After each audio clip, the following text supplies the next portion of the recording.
থাকেন অথবা আপনি যদি স্ত্রী হয়ে থাকেন, সেক্ষেত্রে স্বামী এবং স্ত্রীদের মধ্যে সম্পর্ক নিয়ে এলাহাবাদ হাইকোর্টের তরফ থেকে একটা বড়সড় আপডেট সামনে এসছে।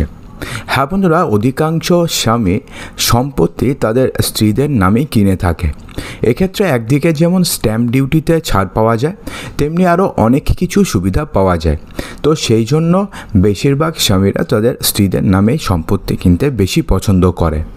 তো এখন প্রশ্নটি হচ্ছে, যদি কোনো সময় এমন পরিস্থিতি আসে যে আপনাকে সম্পত্তিটি যদি নিতে হয়, তাহলে সেক্ষেত্রে আপনি তো সম্পত্তি আপনার স্ত্রীর নামে লিখে দিয়েছেন, তাহলে সেই সম্পত্তির দাবি কি স্ত্রী করতে পারে, নাকি সেই সম্পত্তি তার স্বামীর, অর্থাৎ যিনি টাকা দিয়ে সেই সম্পত্তিটি কিনেছেন তার? তো এই নিয়ে কিন্তু একটা বড়সড় রায় দিয়েছে এলাহাবাদ হাইকোর্ট, এবং আপনাদেরও কিন্তু সেই রায় সম্বন্ধে অবশ্যই জেনে নেওয়া প্রয়োজন। তো চলুন জেনে নেই সেই রায়ে কী বলা হয়েছে।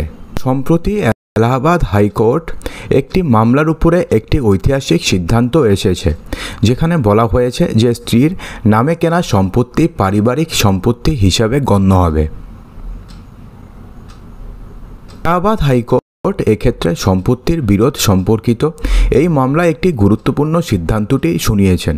আদালত বলেছে যে বাড়ির গৃহিণীর নামে কেনা সম্পত্তি পারিবারিক সম্পত্তি হিসাবে গণ্য হবে, কারণ স্ত্রীর সাধারণত কোনো স্বাধীন আয়ের উৎস থাকে না, অর্থাৎ সেই সম্পত্তিটি তার শুধুমাত্র স্ত্রীর নয়, তার পারিবারিক সম্পত্তি হিসাবে গণ্য হবে। এই পরিস্থিতিগুলি মাথায় রেখে আদালত বলেছে যে হিন্দু ধর্মের স্বামী প্রায়ই তার স্ত্রীর নামে সম্পত্তি ক্রয় করেন। এলাহাবাদ হাইকোর্ট একটি গুরুত্বপূর্ণ সিদ্ধান্তে মৃত বাবার সম্পত্তি সহ মালিকানা দাবি নিয়ে দায়ের করা একটি মামলার শুনানির পরে এই বক্তব্য করেছেন। এই শুনানির সময় আদালত বলেছে যে ভারতীয় প্রমাণ আইন অনুযায়ী স্বামী দ্বারা স্ত্রীর নামে কেনা সম্পত্তি পারিবারিক সম্পত্তি হিসাবে গণ্য হতে পারে। অর্থাৎ স্বামী যদি স্ত্রীর নামে কোনো সম্পত্তি কেনে, তাহলে সেই সম্পত্তি পারিবারিক সম্পত্তি হিসাবে গণ্য হতে পারে, কারণ স্বামী সাধারণত পারিবারিক স্বার্থ বিবেচনায় রেখে স্ত্রীর নামেই সম্পত্তি কেনে, এবং স্ত্রীর সাধারণত স্বামীর স্বাধীন আয়ের উৎস নেই। অর্থাৎ স্ত্রীর যদি স্বাধীন আয়ের কোনো উৎস না থাকে এবং তার নামে যদি কোনো সম্পত্তি থাকে, তাহলে সেই সম্পত্তিটি তার পারিবারিক সম্পত্তি হিসাবে গণ্য হবে, তার স্ত্রীর পার্সোনাল সম্পত্তি হিসাবে গণ্য হবে না। এক্ষেত্রে স্ত্রীর আয়ের উৎস স্বাধীনভাবে প্রমাণ করা খুবই জরুরি। হাইকোর্ট তাদের সিদ্ধান্তে আরও স্পষ্টভাবে জানিয়ে দিয়েছে যে যতক্ষণ না প্রমাণিত হয় যে কেনা সম্পত্তিটি স্ত্রীর আয়ের দ্বারা কেনা হয়েছে, ততক্ষণ পর্যন্ত সেটিকে স্বামীর আয়ের দ্বারা কেনা বলে মনে করা হবে। অর্থাৎ যতক্ষণ না এটা প্রমাণিত হবে যে সম্পত্তিটি স্ত্রীর পার্সোনালি আয় দিয়ে কেনা, ততক্ষণ পর্যন্ত সেটি স্বামীর আয়ের দ্বারা কেনা বলে মনে করা হবে।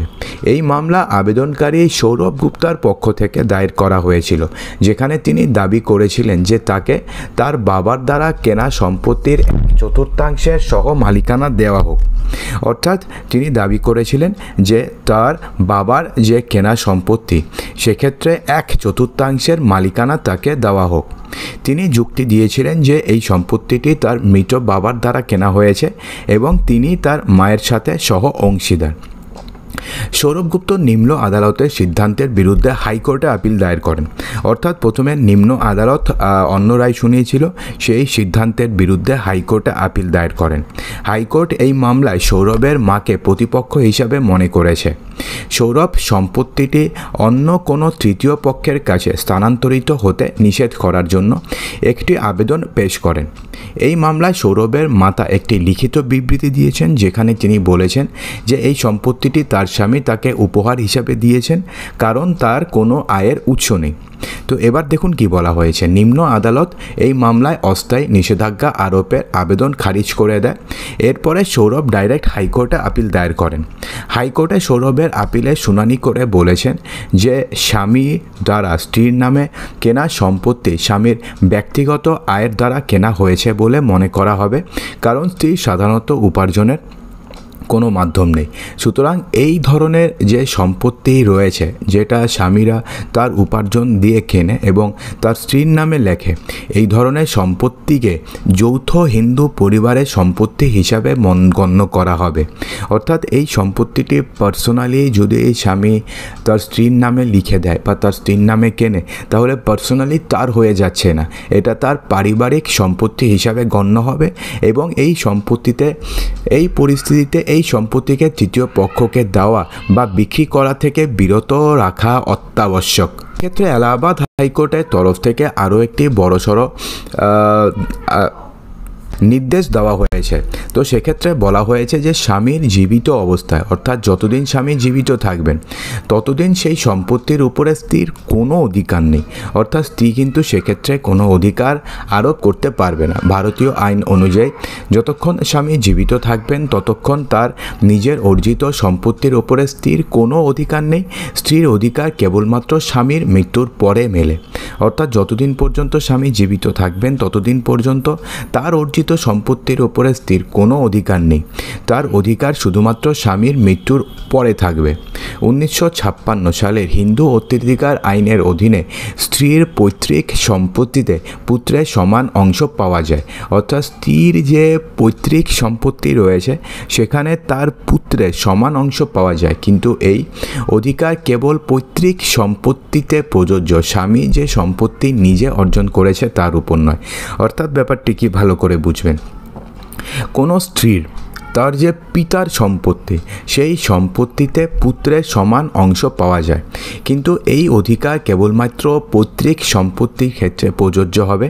স্বামী যে সম্পত্তি নিজে অর্জন করেছে তা নয়।